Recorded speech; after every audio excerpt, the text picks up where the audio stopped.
Qué difícil es ser Dios. Arkady Boris Strugatsky. Capítulo 10. La guarida del borracho estaba relativamente limpia, el suelo barrido, la mesa fregada y unos manojos de hierbas y ramas de pino que había por los rincones aromatizaban el aire. El padre Cavani, pulcro, sereno y callado, estaba sentado en un banco con las manos sobre las rodillas. Mientras esperaban a que Budak se quedara dormido, hablaron de cosas sin importancia.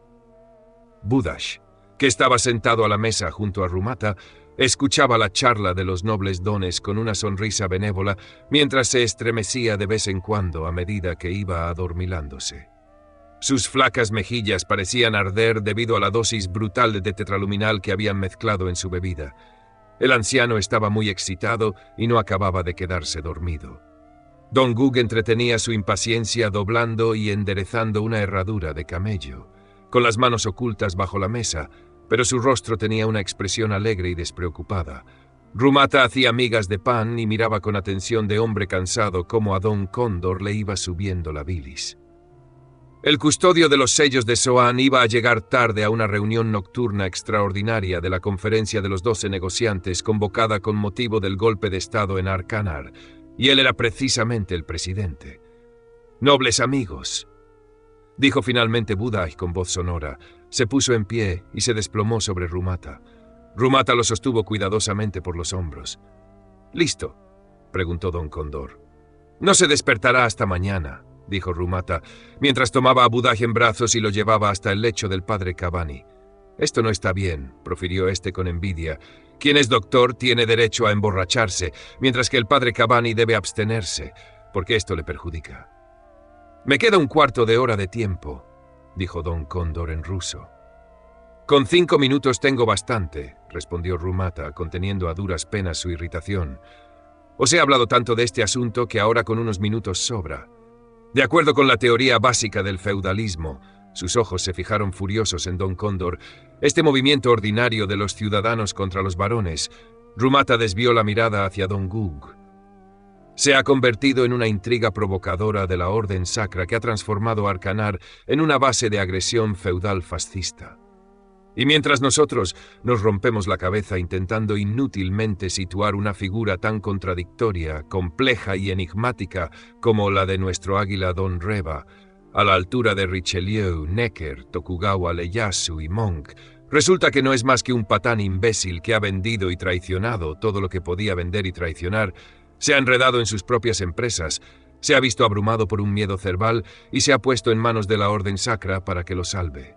Dentro de medio año lo matarán, pero la orden seguirá aquí. Las consecuencias que puede traer esto para los territorios de más allá del estrecho y para todo el imperio son difíciles de imaginar.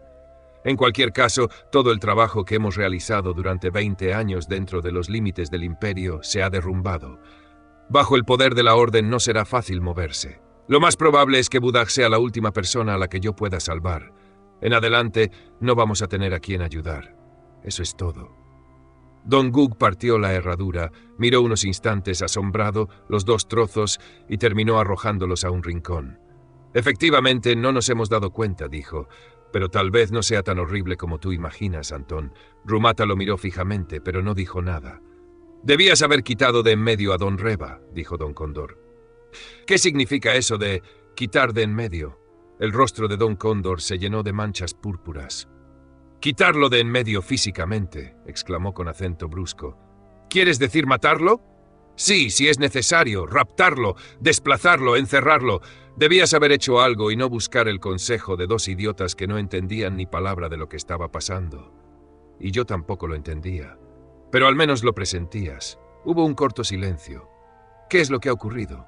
«¿Algo como la matanza de Barkán?», preguntó Don Cóndor, a media voz y mirando hacia otra parte. «Sí, algo parecido, aunque mejor organizado». Don Cóndor se mordió los labios. «¿Es tarde ya para quitarlo de en medio?» «Ya no tiene objeto», dijo Rumata. «En primer lugar, porque otros se encargarán de este trabajo, y en segundo lugar, porque hacerlo ahora aún sería peor. A él, por lo menos, lo tengo en mis manos». «¿Cómo?». «Me teme. Sospecha que detrás de mí hay otra gran fuerza». «Hasta me ha ofrecido su colaboración». «¿Sí?», susurró Don Cóndor. «Entonces no hará falta». Don Gug dijo, tartamudeando: «Camaradas, ¿estáis hablando seriamente?». «¿De qué?». preguntó Don Cóndor. «De todo eso, matar, eliminar físicamente, ¿os habéis vuelto locos?» «El noble Don ha sido herido en el talón», dijo Rumata en voz muy baja. Don Cóndor habló marcando exageradamente las palabras. Cuando se presentan circunstancias extraordinarias, tan solo las medidas extraordinarias pueden dar resultado. Don Gug movía los labios sin decir nada y miraba sucesivamente a sus dos compañeros. ¿Sabéis hasta dónde se puede llegar por este camino?, dijo. «Cálmate, por favor», dijo Don Cóndor. «No ocurrirá nada. Y por ahora ya basta. ¿Qué vamos a hacer con la orden? Propongo bloquear la región de Arcanar. ¿Qué pensáis de ello, camaradas? Pero decidid a prisa, tengo que marcharme». «Yo aún no he pensado nada», respondió Rumata, «y Pashka aún menos. Hay que pedir consejo a la base, hay que esperar. Podemos reunirnos dentro de una semana y tomar una determinación». «De acuerdo», dijo Don Cóndor, levantándose. «Vamos». Rumata se echó a Buda al hombro y salió de la isba. Don Cóndor iba alumbrándole el camino con una linterna. Llegaron al helicóptero y Rumata depositó a Buda en el asiento trasero. Don Cóndor, haciendo un tremendo ruido con la espada y enredándose en su capa, se sentó en el sillón del piloto. «¿Puedes llevarme hasta casa?», preguntó Rumata. «Estoy deseando dormir de una vez por todas». «Por supuesto», gruñó Don Cóndor. «Pero date prisa». «Ahora mismo vuelvo», dijo Rumata, y corrió hacia la isba. Don Gug seguía sentado frente a la mesa, con la mirada fija ante él y acariciándose la barbilla. El padre Cavani estaba a su lado, diciendo: «Eso es lo que ocurre siempre, amigo mío. Uno procura hacer las cosas del mejor modo posible, y siempre resulta que es el peor». Rumata cogió su espada y el tahalí. «Suerte, Pashka», dijo, «y no te preocupes. Lo único que nos ocurre es que estamos cansados e irritados». Don Gug movió dubitativamente la cabeza. «Ten cuidado, Antón», dijo. «Ten mucho cuidado.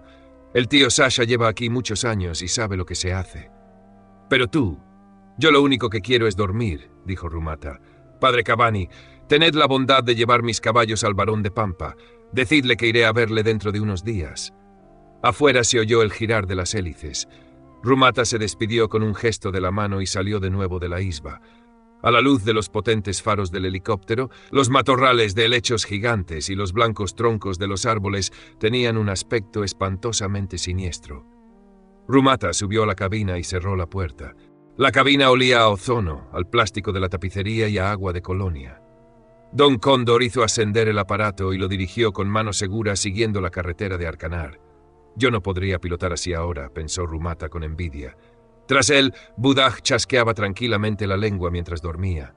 «Antón», dijo Don Cóndor, «no quisiera ser indiscreto ni mucho menos dar motivos para que creas que me quiero meter en tus cosas particulares.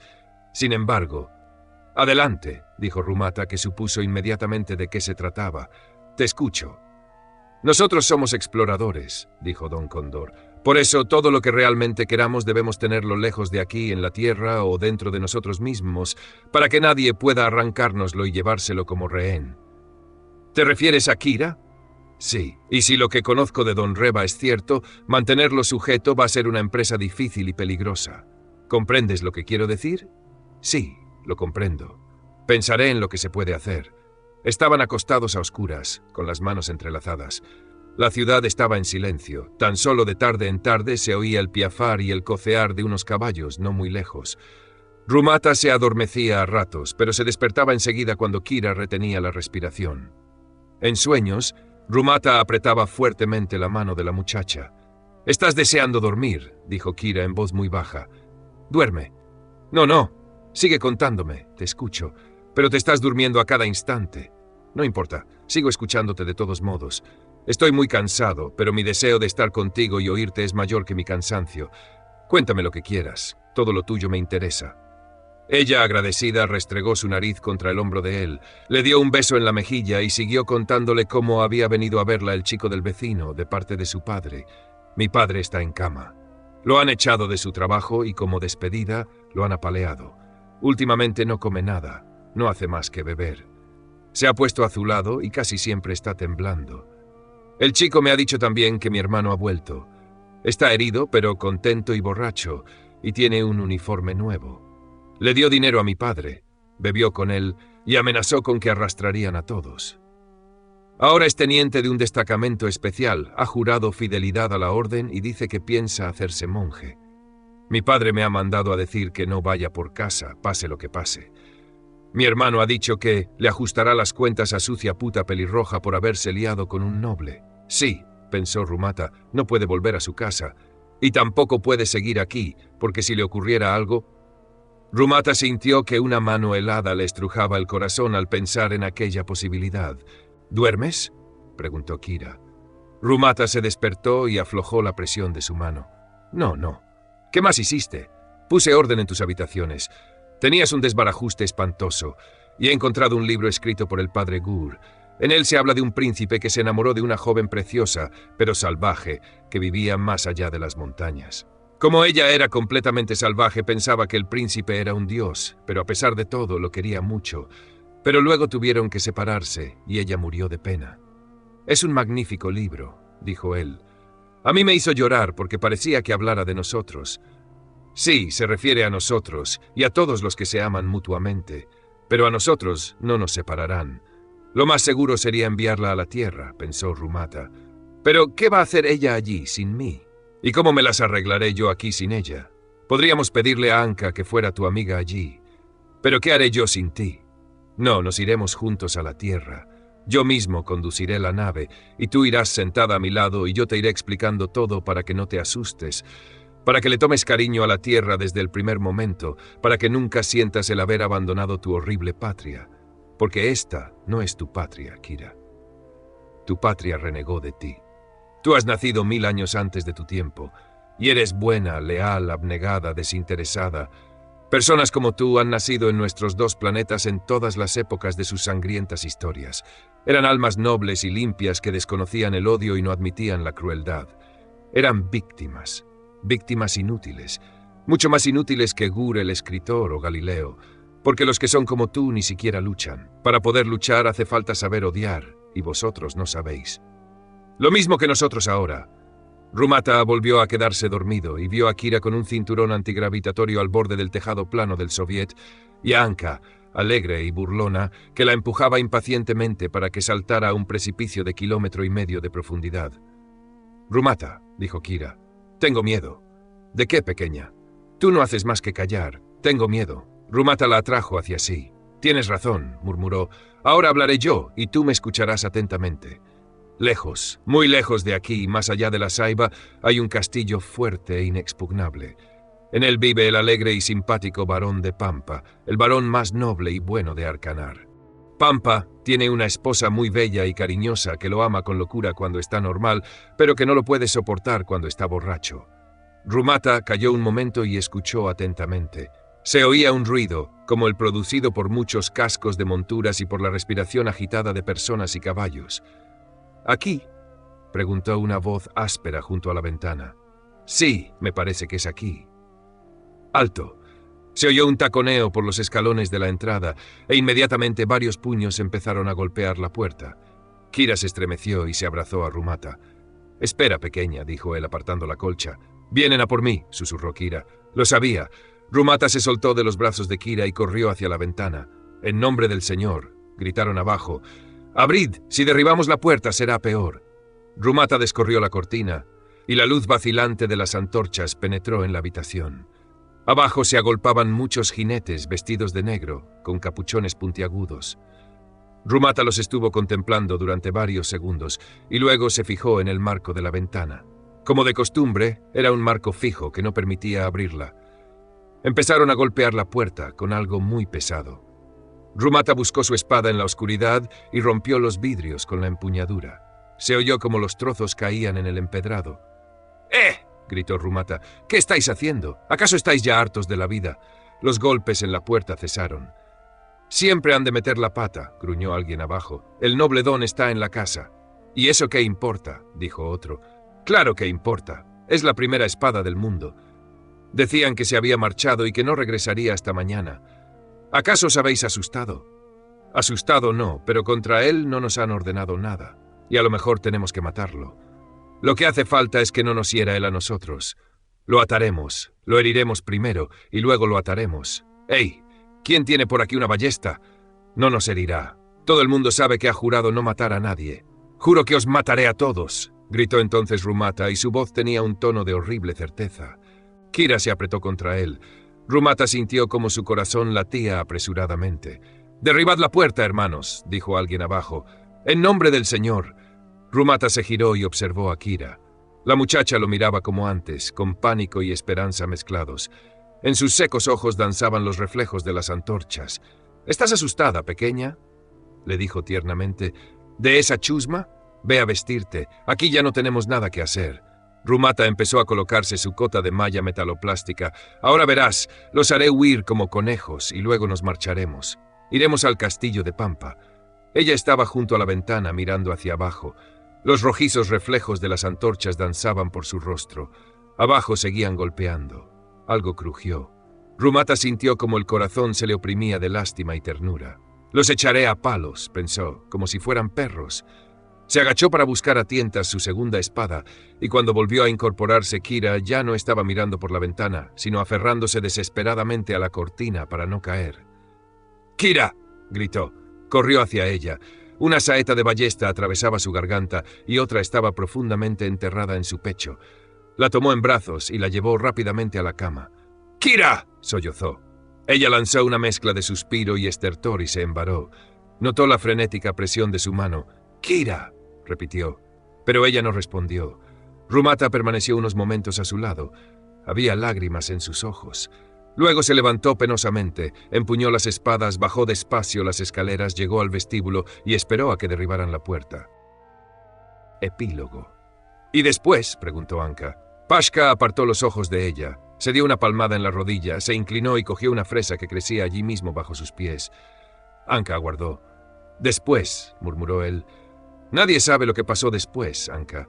Dejó el transmisor arriba, y cuando la casa comenzó a arder, los del dirigible de patrulla comprendieron que algo malo ocurría y se dirigieron a Arcanar. Previsoramente echaron sobre la ciudad unos cuantos cartuchos de gas somnífero.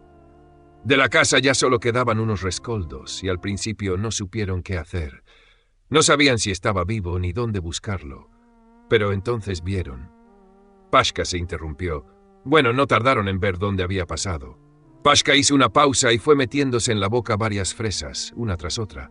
Por fin llegaron a palacio, y allí estaba. ¿Cómo? Dormido por el gas somnífero. En cuanto a los demás, bueno, unos estaban dormidos y los otros, entre ellos Don Reba. Pashka miró por unos instantes a Anka y volvió a retirar la vista. Recogieron a Antón y lo llevaron a la base. Pero comprende, Anka, él no quiere contar nada. Y en general, ahora habla muy poco. Anka estaba sentada, pálida y embarada.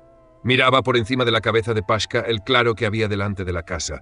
Los pinos se balanceaban y susurraban suavemente. Unas vaporosas nubes recorrían perezosamente el espacio azul del cielo. ¿Y la muchacha?, preguntó.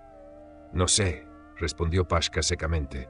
«Oye, Pashka, ¿crees que hice mal en venir? Al contrario, creo que se alegrará de verte. Me parece que debe haberse escondido tras algún matorral desde el que puede vernos sin que nosotros lo veamos a él y está esperando a que yo me vaya». Pashka se echó a reír. «En absoluto. Antón no es de los que se esconden en los matorrales. Simplemente no sabe que estás aquí. Debe estar pescando, como siempre. Y contigo, ¿cómo se comporta? De ninguna manera. Me soporta, simplemente. Pero contigo es distinto». Permanecieron en silencio durante un buen rato. «Anka», dijo de pronto Pashka, «¿recuerdas la carretera anisótropa?» Anka frunció el ceño. «¿Cuál?» «La anisótropa. Aquella en que estaba colgado el ladrillo. ¿Recuerdas?» «Sí, lo recuerdo. Fue Antón quien dijo que era anisótropa. Antón siguió entonces la dirección prohibida, y cuando regresó nos dijo que había visto un puente volado y el esqueleto de un fascista encadenado a una ametralladora». «Sí, lo recuerdo», dijo Anka. «Pero, ¿qué quieres decir con ello?» «A menudo suelo recordar esa carretera», dijo Pashka. «Como si existiera alguna relación. Aquella carretera era anisótropa, como la historia. Por ella no se podía ir hacia atrás. Pero Antón lo hizo y tropezó con el esqueleto. No te comprendo. ¿Qué tiene que ver el esqueleto con esto?» «No lo sé», reconoció Pashka. «Y sin embargo estoy seguro de que ha de existir una relación». Anka dudó unos instantes y dijo: «Lo que tienes que hacer es no dejar que Antón piense demasiado. Háblale siempre de algo, aunque sea de tonterías. Haz que discuta». Pashka suspiró. «Lo sé, y lo hice, pero a él no le importan mis historias. Me escucha unos momentos, luego se ríe y me dice: «Quédate aquí, Pashka, me voy a dar un paseo». y se va. Y yo me quedo. Al principio me iba tras él sin que me viera, como un tonto. Ahora simplemente espero a que vuelva. Pero si tú... Anka se puso en pie en aquel momento. Pashka se giró y se levantó también. Anka concentró su atención en Antón, que avanzaba hacia ellos por el claro, enorme, ancho, rubio, con el rostro sin tostar aún por el sol, y le pareció que no había cambiado en absoluto. Siempre había sido un poco triste. Fue a su encuentro. «Anka», murmuró Antón cariñosamente. «Anka, amiga», y le tendió una enorme mano. Anka avanzó tímidamente hacia él, pero de pronto se detuvo. En sus dedos, no era sangre, simplemente jugo de fresas. El fin.